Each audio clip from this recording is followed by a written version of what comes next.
Hey guys, it's Dark Architect 18 back here with another YouTube video, and today we are doing a Rodney video.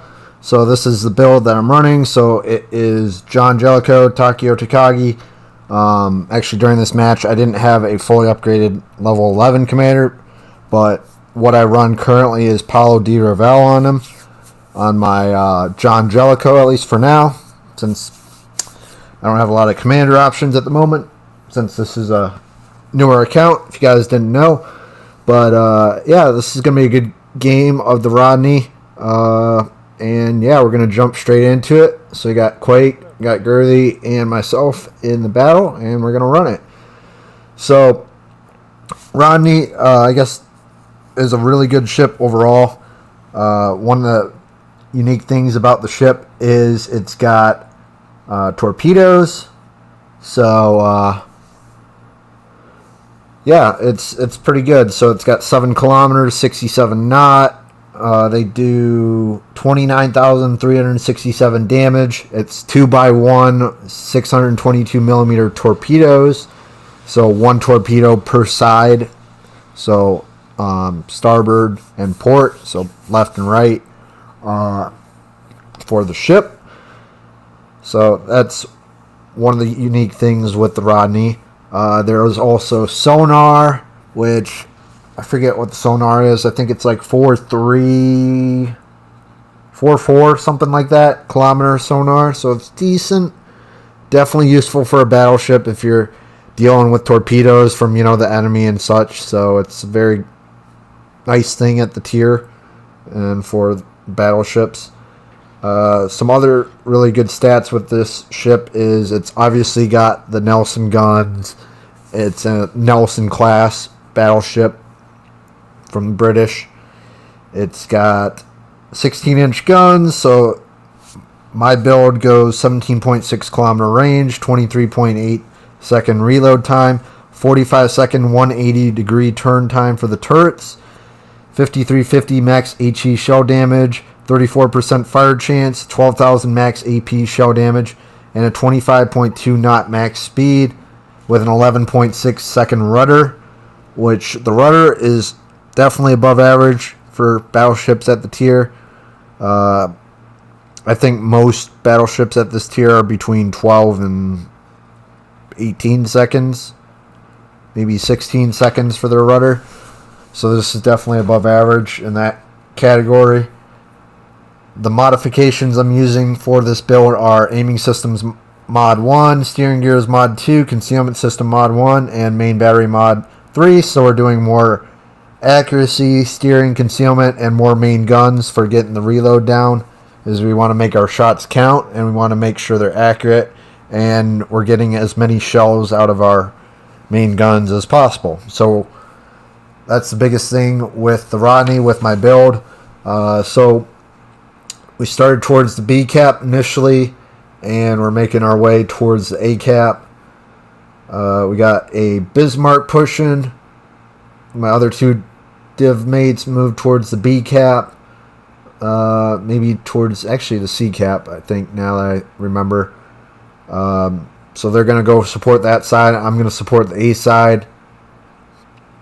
As I always say, support the side that makes the most sense based off of where you spawn. So if you spawn in,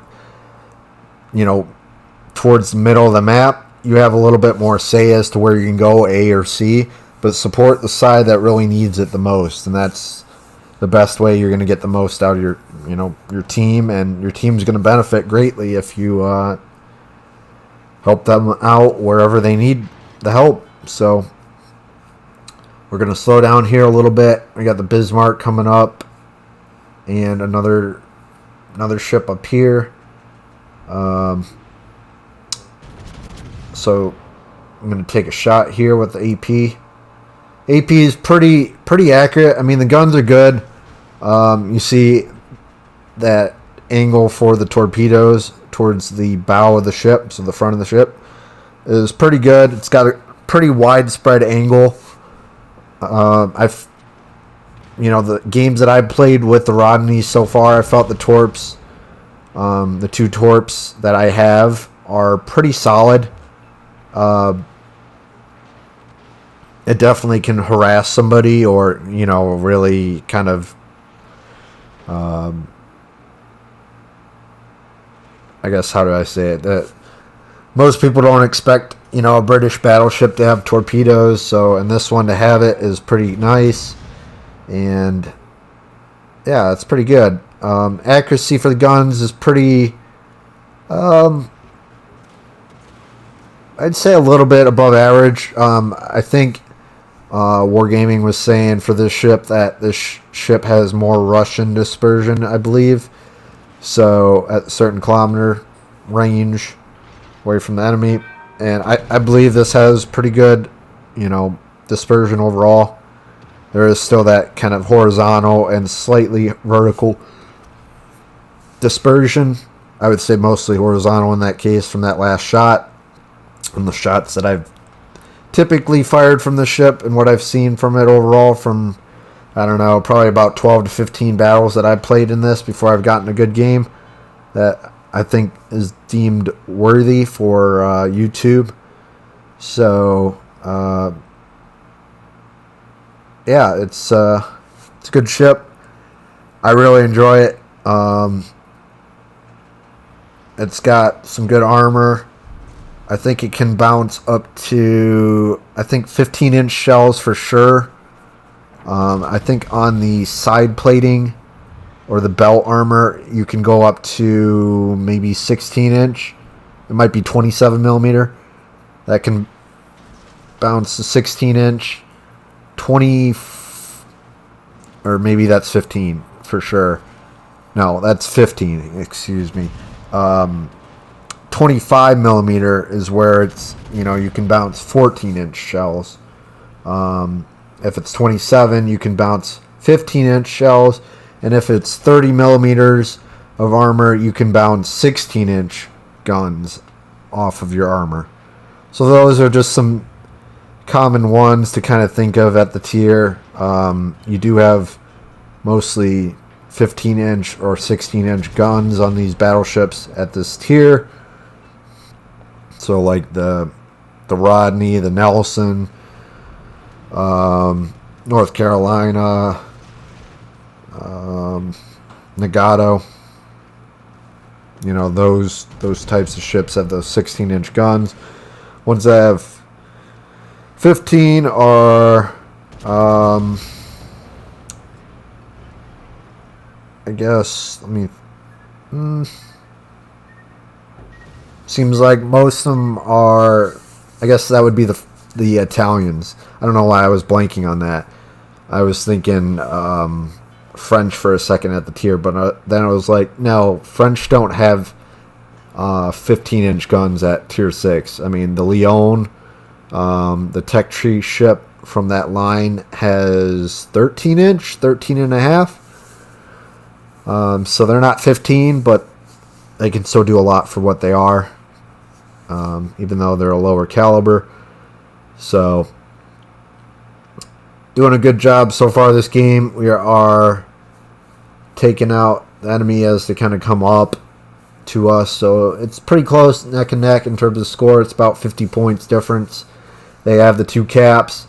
I have helped the A side, and the other division mates have helped. So Quake and Girthy, they've helped out with taking out the other side as much as they could. I believe they're still alive. I wasn't paying too much attention to them, but it looks like at least 1 or 2 of them are alive over there. So they're doing a good job of holding the enemy from there, from that side. So I'm going to fire a torpedo maybe towards the left, maybe? I don't know. Or towards the center. Towards the center. So as maybe I'm going to turn left here. Or just keep going straight. So we see a Picardy, so we're going to shoot AP at him. Notice I get a decent shot there. That was about probably 6K. HE is very good on the Rodney as well, guys. So don't forget to use the HE, against those destroyers or those angled ships. More heavily armored ships. If you're not getting the damage that you feel necessary. Maybe somebody's angling. Maybe you got to use HE. You know, like this AP right there. Maybe I could have used HE right there, and that would have given me like another, I don't know, 4 to 8K right there. So I could have probably taken him out potentially. It's all about thinking about which shells you're going to use, which type of shells, why are you using them, is the target angled? If he's angled, maybe you shoot higher, maybe you switch to HE shells if it doesn't work as effectively as you think. So yeah, it just really depends. So we got a good shot going into this guy. So we got 2 torpedoes. You're going to see how I point my nose towards this enemy. We are going to take him out basically right here. Well, that should have been a dev strike, but anyways, that was good. Great shot where I was aiming. We got an Iowa to our left. He's out of our range. We do have a destroyer on our opposite side, so definitely want to keep that in mind.